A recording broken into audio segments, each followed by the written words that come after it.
Het wereldje van de straatmuzikanten.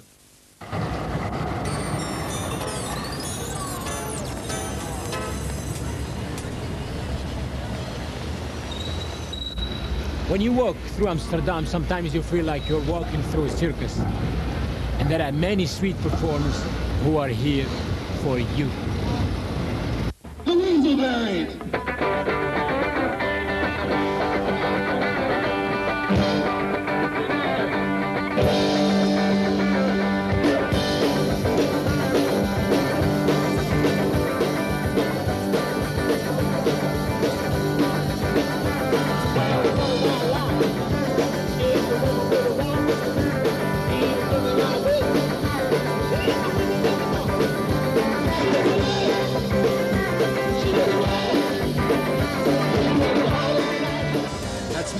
Hakim Tridia.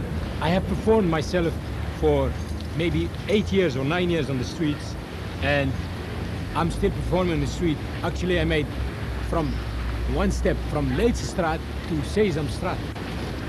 I am originally from Algeria, and since Amsterdam is one of the few cities in Europe where it's legal to perform on the street, people come here from many countries.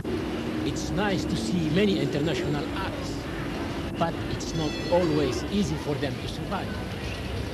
We are going to talk to some current street performers and see where they come from, where they are going to, and how they are surviving.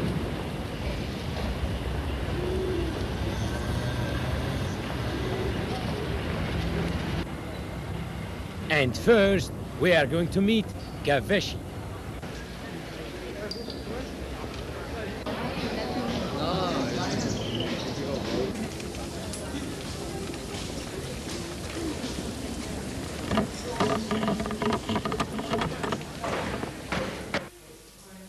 My act survives on the street because it works on the street because it's original and nobody else is doing anything the same. I keep an audience by just standing there. I don't have to do anything in particular. If people come, they come. When they go, they go. There's always a crowd, which is enough for me, except when it's raining. I've been playing in the streets of Amsterdam since last summer. Originally I'm from Paris, but I was brought up mostly in England. In the last 15 years I've travelled all over the world. I've been living in India for 5 years. I've been in America, all over Europe, North Africa. And I came to Amsterdam because, in my opinion, it's the most interesting, exciting spot in Europe. In India I've seen people standing still as a performance, yogis, fakirs, these kind of people. Their act is very different from mine. They may stand for 3 days without moving, without even blinking. People throw them money.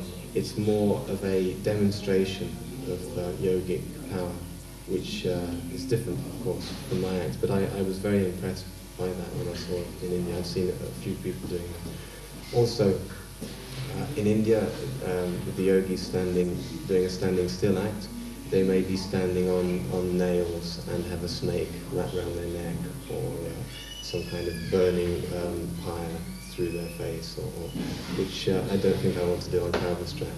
Well, really, the thing I'm most influenced by is yoga and meditation, and the person that's helped me most with that is Osho Rajneesh.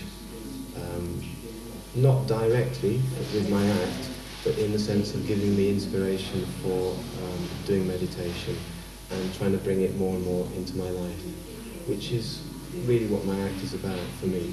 The worst incident that ever happened, I think, was when a heavy, large, drunken-looking guy came up to me and said, "I'll make you move." And I was a bit afraid, and I just stood there. And so I thought, well, if he's going to hit me, he's going to hit me if I move or I don't move. So I just stood there, and luckily he went. But I was a bit shaken. I like to entertain the people who enjoy it the most, because they enjoy it, I enjoy it, and I make some money and everybody's happy.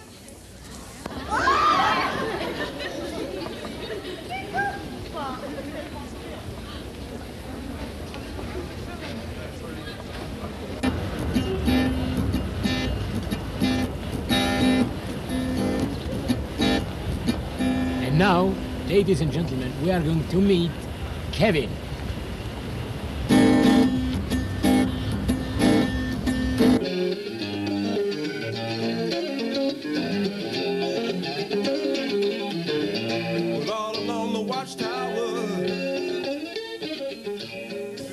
Off and on, I've been playing on the streets of Amsterdam for about 4 months. I'm from California, America. I think as far as survival goes here, it can be hard. It depends on, I think it's kind of what you put out, you get back, kind of. I do perform on the street regularly because it keeps me in good practice, and it makes people happy, and it makes me happy. My influences are very wide influences, all the way from classical piano to flamenco guitar to hard rock to jazz fusion. Like in the rock world, of course, Jimi Hendrix, Led Zeppelin, and Eric Clapton. In the contemporary jazz world, Jean-Luc Ponty, Lau Mays, Pat Metheny, Keith Jarrett, George Winston. I could go on and on and on. But I have a lot of different influences. Mostly when I'm entertaining, to anybody that appreciates what I'm doing.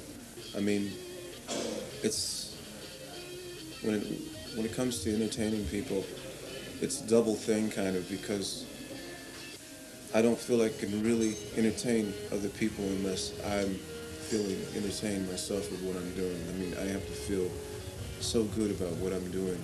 Otherwise, it's hard for me to look those people in the eye and expect for them to feel like I feel, because if I don't feel good about it and I look them in the eye, like it's almost like I'm fooling them or something. And so it's a double thing, kind of.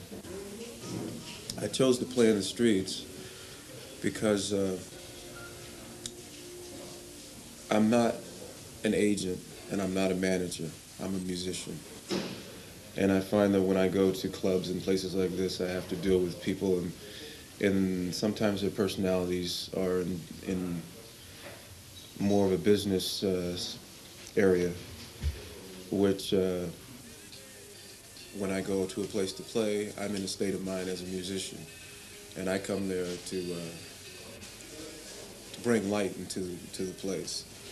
And I don't like to think about money while I'm playing music. I like to enjoy myself. Right now,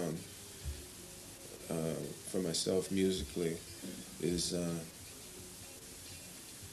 I'd like to just take my music to a little higher level and start doing concerts. And I'd just like to be able to reach more people.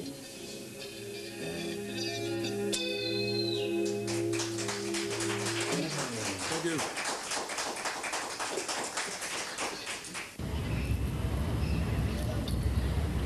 Don't play with fire yourself. Go see Plug.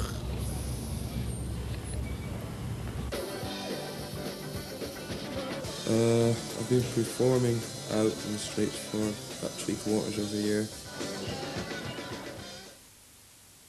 Originally, I come from a little village near the Dutch coast, but I moved over to Amsterdam for about 2 years ago. Well, actually, what we're doing is you have to teach it yourself. There's a few basic things you have to know about it, but teaching it, you have to do it yourself. It's experience with that flame. What is it going to do? And then it will go all right. There was this fucking married couple one day on Dome Square taking pictures. And they're beautiful black and white, beautiful dress, and high needle heels. I fucking shoes. And me was there out there laying on the glass, right, and I wanted to take a picture on that. So, well, fair enough, but I didn't. So what kind of shoes you wear? I just felt them on the back, and together, well, it was so heavy, like it's just a thin spot on your back, and I was scared it was going right through me. Like, they like it, but they're a bit scared. And that's funny as well. If we, like, after some fire, we take the glass off, walk up to the audience, and like let them look at it, touch it, that it's real, no sugar, no fake. But people just start walking backward, right? And if possible, they sneak away with it. It's also really hard to get volunteers out of the audience. It's what I said earlier on, get a crowd involved with it, right? But like, they're dead scared. The people from Amsterdam are alright.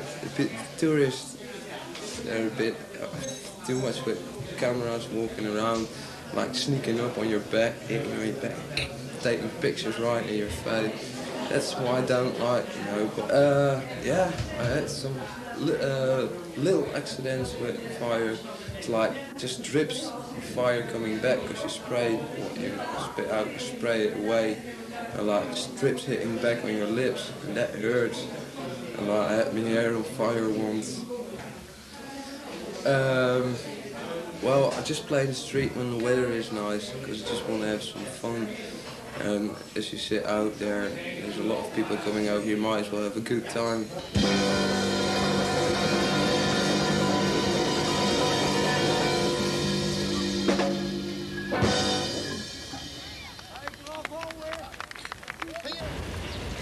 Now that you've met some of us, the next time you're walking through the center of Amsterdam, stop and have a look.